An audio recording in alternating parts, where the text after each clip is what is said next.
그럼 어쨌든 뭐 쿠바와의 약속을 지키지 않았네요. 결국엔. 그건 아니죠. 아니에요. 일단 당시 국제사회와 미국 국민들은 쿠바 국민들에게 돌려준다는 미국의 약속을 철석같이 믿고 있었습니다. 하지만 미국이 보기엔 아직 쿠바가 독립하기에 너무 불안정해 보여요. 만약 이런 상태에서 독립하게 되면 또다시 유럽의 먹잇감이 될 게 뻔하게 되죠. 그렇게 되면 미국의 위협이 될 수 있을 거라 생각한 것입니다. 그러나 전반적인 여론은 미국이 원래의 목적을 잊지 말고 쿠바를 독립시켜야 한다는 쪽이 훨씬 많았죠. 결국 이제 여론 때문에 또 여러 가지 이유 때문에 미국은 쿠바를 독립시킵니다. 한 가지 전제 조건을 제안합니다. 동맹. 어떤 조건이었을까요? 동맹 맺자. 어디와? 미국. 뭐 군사를 주둔시킨다? 예. 이 조건은 1901년 미국 의회가 통과시킨 이른바 플래트 수정안에 잘 드러나 있습니다. 주요 내용을 기현 씨가 한번 읽어줄래요? 플래트 수정안 제3조 쿠바의 독립을 보존하기 위해 필요한 경우 미국이 개입할 수 있는 권리를 부여하는데 쿠바 정부는 동의한다. 제7조 미국이 쿠바의 독립을 유지하고 쿠바 국민을 보호하며 미국 본토 방어를 위해 필요한 경우 쿠바 정부는 군사 주둔 목적의 기지 설치를 위해 영토를 할양할 수 있다. 저거는 혹할 만한데 나쁜 조건 아닌 것 같은데요? 계속 보호령 느낌이네. 그렇습니다. 이렇게 미국은 언제든 쿠바의 군사적 영향력을 행사할 수 있는 새로운 명분뿐 아니라 쿠바와 카리비해의 영향력을 넓히기 위한 대책도 마련하게 됩니다. 이후 1902년 5월 20일 미국은 드디어 쿠바를 독립시켜 주게 됩니다. 교수님, 근데 미국의 군사적 개입이 많은 상태인데 이거를 쿠바의 독립이라고 할 수 있는 건가요? 그렇죠. 이게 쿠바 입장에서는 독립 아닌 독립이죠. 하지만 미국은 플래트 수정안에 따라 쿠바 동부에 해군 기지를 건설합니다. 이때 건설된 것이 바로 관타나모 해군 기지였습니다. 관타나모 해군 기지는 서울 면적의 6분의 1보다 조금 큰 규모의 해군 기지입니다. 미국의 군사 및 물류 지원을 하기 위해 여러 항만 시설과 공항 활주로가 설치되어 있습니다. 현재는 주로 포로 수용소로 운영되고 있죠. 이제 미국은 이 기지를 카리브해와 대서양 지역에 있는 잠재적 위협들을 감시하고 또 방어하는 전초기지 역할로 삼고 있는 거예요, 지금도. 근데 최근에는 쿠바에서는 미국에 이곳을 좀 돌려줘야 된다.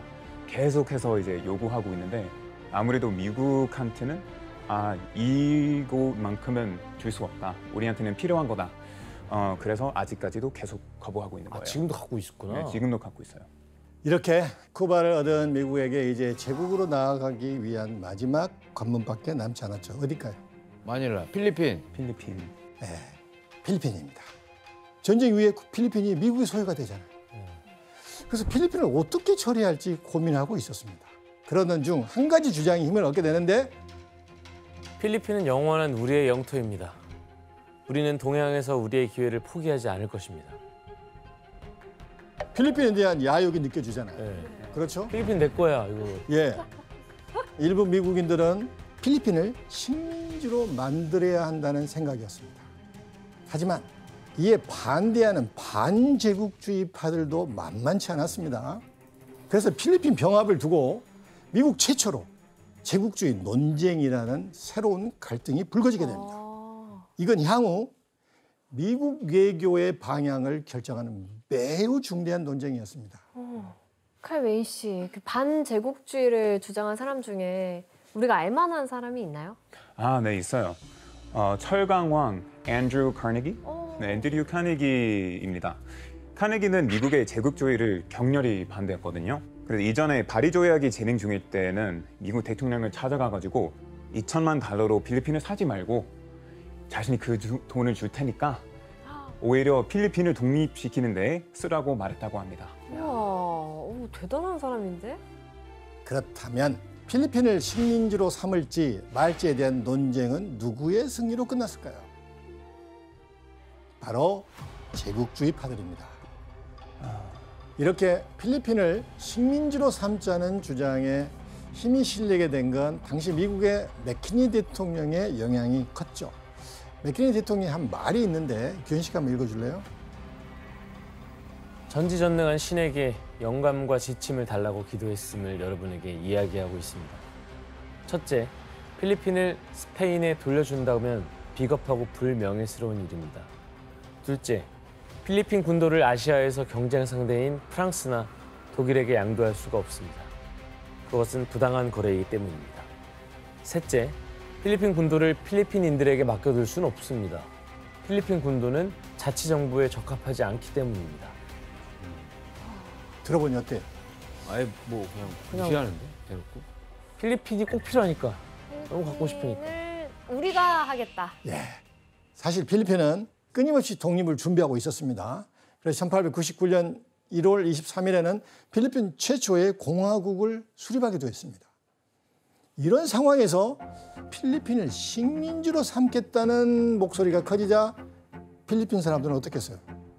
저기 뭐야? 굉장한 배신감을 느끼겠죠. 황당. 이 때문에 필리핀에 주둔한 미군과 필리핀 독립군 사이에서 갈등이 발생하게 됩니다.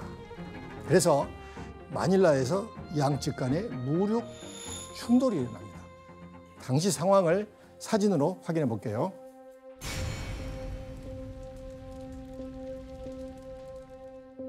미국과 필리핀의 무력 충돌 후 폐허가 된 마닐라 도시와 뭐야? 참호에 지금 누가 시체 묻고 있는데요. 예, 처참하게 죽은 필리핀 독립군들의 모습입니다. 이처럼 활약에서 우세한 미군은 마닐라를 단번에 초토화시켰습니다. 이로 인해 미군은 44명이, 필리핀 독립군은 700명이 사망하게 됩니다. 이렇게 미군은 하루 만에 필리핀 수도 마닐라를 점령하고 필리핀을 완전한 미국의 식민지로 삼게 됩니다. 처음 시작과 되게 다른 행보를 하고 있는. 그렇죠. 그래서 필리핀에게는 약 330년 동안의 스페인 지배가 끝남과 동시에 미국이라는 새로운 통치를 받게 된 거예요. 그러면 필리핀은 이제 미국의 식민 지배를 순순히 받아들입니까? 아니죠. 필리핀 독립군은 스페인 점령 시절보다 더 막강한 미국의 군대와 처절하게 싸웠습니다. 상대가 될까? 이렇게 필리핀 독립군이 적극 대항하자 미국 입장에서도 필리핀과의 전쟁이 쉽지 않았겠죠. 그런데 두 나라 간의 전쟁이 점점 치열해져 가던 중 미군이 거의 전멸되는 최악의 사건이 발생합니다.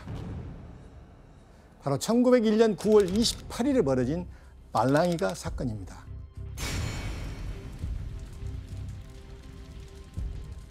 필리핀의 사마르 섬의 작은 마을인 발랑이가에서 술에 취한 2명의 미군 병사가 한 필리핀 소녀를 성추행하면서 시작이 됩니다. 이로 인해 필리핀 마을 주민들의 분노는 극에 달하죠. 더 이상 미군의 통치를 견딜 수 없었던 주민들은 필리핀 독립군과 협력해서 당시 미국에 대항할 계획을 세우게 됩니다. 당시 미군은 마을 교회에 주둔하고 있었습니다. 그래서 필리핀 독립군은 이곳에 잠입해 기습 공격을 하기로 합니다. 하지만 교회 앞에는 미군이 항시 보초를 서고 있었잖아요. 네. 들어가는 게 쉽지 않았습니다. 그래서 필리핀 독립군은 이곳에 자연스럽게 진입하기 위해 한 가지 묘책을 세우는데 어떤 묘책이었을까요? 변장. 변장. 사복으로 입고. 아니 수녀로. 아주 비슷합니다. 바로 여장으로 맞네? 위장하는 거였습니다.